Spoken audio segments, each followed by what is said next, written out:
अच्छा sir, threats को देखने के बाद यानी सर वो हालात वाकयात देखने के बाद जिसकी वजह से मैं अपने एथिकल प्रिंसिपल से कंप्लाई नहीं कर पाता, अब हम करते ही हैं कि एक एक केस उठाते हैं, यानी वो केसेस जो हालात वाकयात क्रिएट करेंगे threats with compliance with your ethical principles. फिर रिपीट कर रहा हूँ, मैंने आपको एक जेनरिक एग्जांपल्स दी थी कि भाई आपका सेल्फ रिव्यू थ्रेड कब आएगा, सेल्फ इंटरेस्ट थ्रेड कब आएगा, इंटिमिडेशन कब आएगा, एडवोकेसी कब आएगा। ये हमने बेसिक बेसिक एग्जांपल्स को देखा था। अब हम एक एक केस को पिक करते हैं और स्पेसिफिक हालात वाकयात को समझ लेते हैं जो कि होंगे तो कौन कौन से थ्रेड क्रिएट करेंगे, और आप अगर उनसे दो चार हो गए तो आपने क्या एक्शंस लेने हैं कि वो थ्रेड क्या हो जाए, रिड्यूस हो जाए या एलिमिनेट हो जाए। बात क्लियर है सर? सबसे पहले आपको स्क्रीन पे दिखता है fees and other type of remuneration. फिर रिपीट कर रहा हूं, पहले क्या लिखा हुआ है, fees and other type of remuneration. यानी सर अभी हम ये सीखेंगे कि फीस के रिलेटेड मामलात में, फीस के रिलेटेड मामलात में कब आप ये कहेंगे कि थ्रेट है। सर फीस के रिलेटेड मामलात में कब हो सकता है, आइए एक एक करके देखते हैं। मैंने कहा सर यहां पर हम अगर देखें, लेवल ऑफ फीस जो है, लेवल ऑफ फीस वो भी क्रिएट करती है सेल्फ इंटरेस्ट थ्रेड।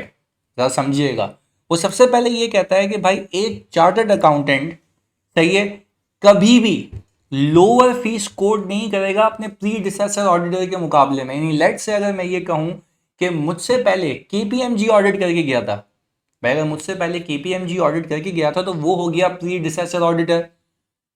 तो वो क्लाइंट एक्सेप्टेंस प्रोसीजर अपनी जगह आएंगे, मैं उसको बोलूंगा, उसको खत लिखूंगा, भाई do you aware of any reasons any facts that we should know before accepting this client, वो तो अलग है, वो अलग है।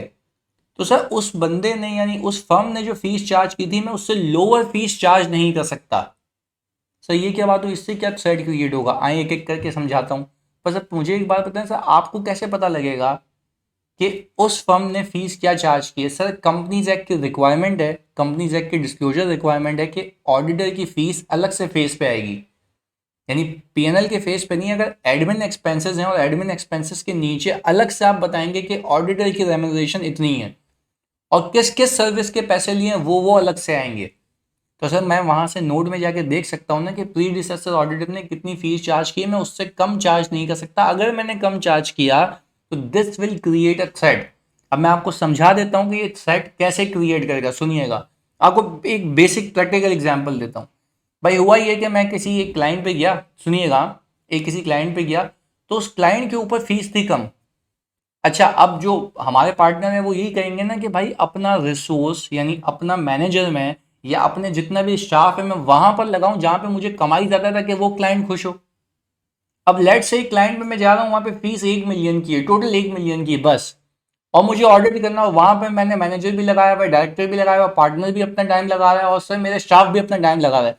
तो भाई जब इतने लोग वहां पे टाइम लगा रहे हैं तो वो जो मेरी इंगेजमेंट है, ऑडिट इंगेजमेंट, वो तो प्रॉफिटेबल है ही नहीं, क्योंकि जितना मैं वहां पे रिसोर्स एलोकेट कर रहा हूँ वहां से उतना रिटर्न ही नहीं है। तो आपको नहीं लगता कि अगर मैं फीस कम रखूंगा और काम उतना ही करूंगा, यानी भाई पहले भी ऑडिट इंगेजमेंट है, अब भी ऑडिट इंगेजमेंट है, पहले भी ऑडिट में उतना ही काम था, अब भी ऑडिट में उतना ही काम है, तो भाई फिर why the hell you are charging lower fee?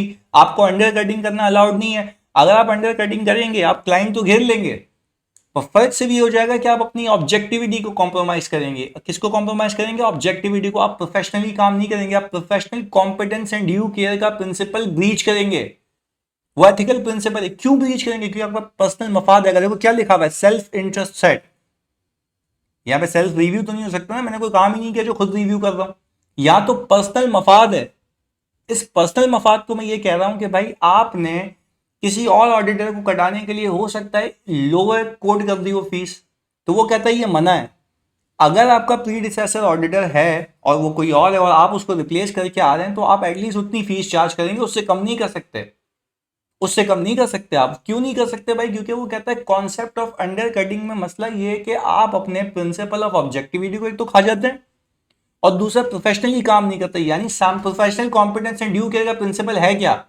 Professional competence and due care का प्रिंसिपल ही तो यही है कि you will give your client services that are required to be given as per international standards. जो एक कॉम्पिटेंट बंदा perform करता है वो within laws and regulation with updated methodologies, ये सारी चीजें करके।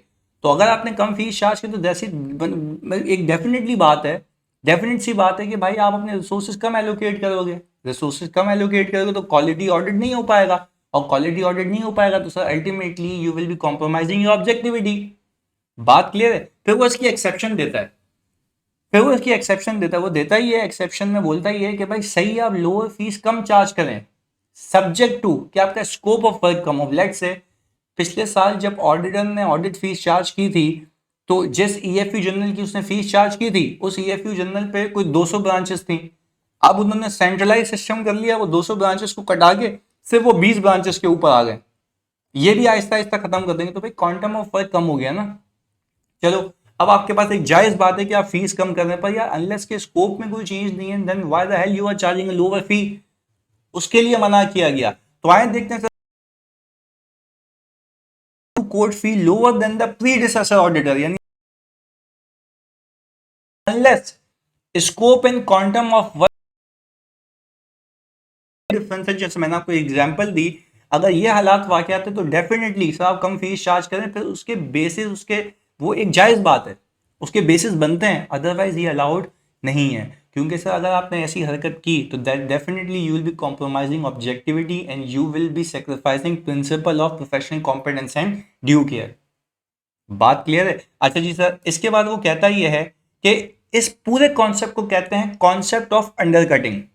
क्या कहते हैं? यानी कॉन्सेप्ट ऑफ अंडर कटिंग, यानी आप दूसरे को कटाने के लिए अपनी फीस लोअर कर रहे हो। तो अगर फीस बेटा लोअर कर रहे हो तो आप क्वालिटी,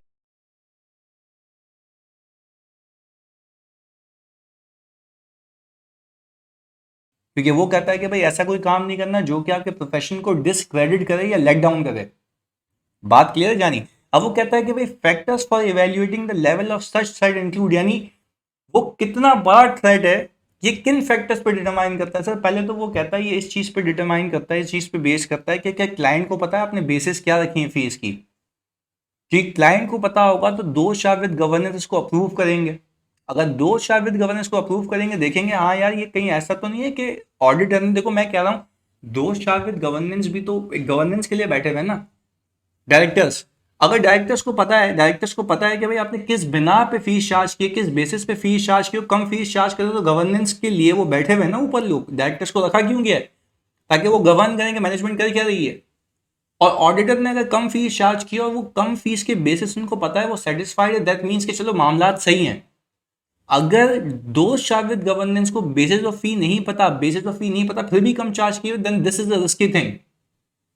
क्योंकि फिर डायरेक्टर्स कहेंगे कि यार एक ये रिस्क स्ट्रेक पे आ गया कि ऑडिटर ऑडिट सही नहीं करेगा, वो मैनेजमेंट की चीजें वेरीफाई सही से नहीं करेगा। इस चीज को मद्देनजर रखना, ध्यान में रखना। चलिए जो सबसे पहली चीज वो कहता है, whether the client is aware of the terms of the engagement and the basis on which fees are charged and which professional services the quoted fee covers, यानी उस फीस के अंदर मैं क्या क्या कवर कर रहा हूँ, audit, review engagements, special audits, ये सारी चीजें, असाइनमेंट्स, एक्सेट्रा एक्सेट्रा। तो सर वो ये कह रहा है कि अगर सामने वाले क्लाइंट को पता है कि बेसिस फॉर फी क्या है और वो बेसिस फॉर फी से मुतमईन है, तो फिर ये डिटरमाइन करता है कि भाई लेवल ऑफ थ्रेट क्या है, इसमें सिग्निफिकेंस कम है।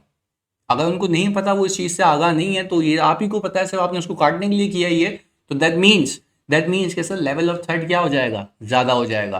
सर दूसरा फैक्टर वो ये बोलता है कि whether the level of fee is set by an independent third party such as a regulator. अगर आपके एससीसीपी ने फीस डिसाइड कर ली तो मतलब कर ली है। इस चीज में भी आप कहते हैं कि आपका लेवल ऑफ थ्रेट क्या है, कम है, क्योंकि आपने वो खुद से डिसाइड नहीं की। खुद से डिसाइड करते तो बायसनेस का एलिमेंट आता ना। तो ये फैक्टर्स हैं जो वैल्यूएट करते हैं लेवल ऑफ थ्रेट कितना ज्यादा है। बात क्लियर है? अच्छा, इसको केटर करने का एक तरीका है भाई, अगर आपने अंडर कटिंग कर ली है तो इसका एक सेफगार्ड क्या होगा। सेफगार्ड मतलब इस चीज से, सिचुएशन से हैंडल करने का तरीका। सर सेफगार्ड क्या है? आप क्या करें कि अपनी लेवल ऑफ फीस को क्या करें, एडजस्ट करें अकॉर्डिंग टू योर स्कोप। अगर स्कोप के हिसाब से है तो ऊपर ही कवर हो गया ना, सही है। क्वांटम ऑफ वर्क ही कम हो गया था, क्वांटम ऑफ वर्क फिर भी ज्यादा आपने फीस कम की हुई है, तो इस थ्रेट को रिड्यूस करने का और एलिमिनेट करने का तरीका ये है कि आप लेवल ऑफ फीस को क्या करें, इंक्रीज कर दें, अकॉर्डिंग टू स्कोप कर लें। सर दूसरी चीज वो कहता है having an appropriate reviewer to review the work perform, यानी अपने, चलो आपने बोला फीस कम रखी है मैंने, सही है, अगर फीस कम रखी है ना तो आप अपने काम को रिव्यू करवा लें, यानी अपनी ही फर्म में एक और पार्टनर को क्वालिटी कंट्रोल पार्टनर के तौर पे ले आए और वो क्वालिटी कंट्रोल पार्टनर हमारे काम को रिव्यू करेगा। इससे एक चेक एंड बैलेंस होगा, एक इंडिपेंडेंट बंदा रिव्यू कर रहा है। ऐसा तो नहीं है कि इस पार्टनर ने जो फीस कोट की है, इस पार्टनर ने जो फीस कोट की है वो हो सकता है किसी प्रीडिसेसर ऑडिटर को कटाने के लिए की हो, पर एक इंडिपेंडेंट बंदा क्वालिटी कंट्रोल पार्टनर है, वो तो तमीज से देखेगा ना, क्योंकि वो बोलेगा कि यार अगर मैंने सही से नहीं देखा तो बल्ली तो मेरी भी, क्योंकि मैं तो एक क्वालिटी कंट्रोल पार्टनर हूं। बात समझ आ रही है? तो वो लिख के देता है having an appropriate reviewer to review the work perform. बात क्लियर है? तो सर वो ये कहता है कि भाई अगर अगर आपने प्रीडिसेसर ऑडिटर के मुकाबले में फीस कम चार्ज करनी है तो there is only one way, और वो वन वे क्या है सर? वो वन वे ये है कि आप सिंपली वो तब कर सकते हैं जब आपका स्कोप ऑफ वर्क क्या हो, सिग्निफिकेंटली कम हो। अगर सिग्निफिकेंटली कम नहीं है तो आप देखेंगे फैक्टर्स क्या है, और वो फैक्टर्स ये होते हैं कि भाई वो फैक्टर्स ये होते हैं कि यार क्या सामने वाले को बेसिस ऑफ चार्जेबिलिटी पता है। अगर वो आ गया है इस चीज़ से फिर भी कोई मसला नहीं है तो फिर लेवल ऑफ थ्रेट हो सकता है कि कम हो। अगर किसी रेगुलेटर ने वो फीस डिसाइड की हुई है तो किसी बेसिस पे डिसाइड की होगी, तब भी लेवल ऑफ थ्रेट क्या होगा, कम होगा। उसके सेफगार्ड क्या है? You will request client to increase your fees, ताकि वो लेवल ऑफ थ्रेट कम हो जाए या एक्सेप्टेबल लेवल पे आ जाए। और दूसरी चीज़ ये कि आप अपने काम को किसी से क्या करवा लें, रिव्यू करवा लें। सर इस क्लास को फीस एंड रेम्यूनरेशन की हम यहीं तक रखते हैं, अगली क्लास में हम नए केसेस को देख लेंगे। जज़ाकल्लाह।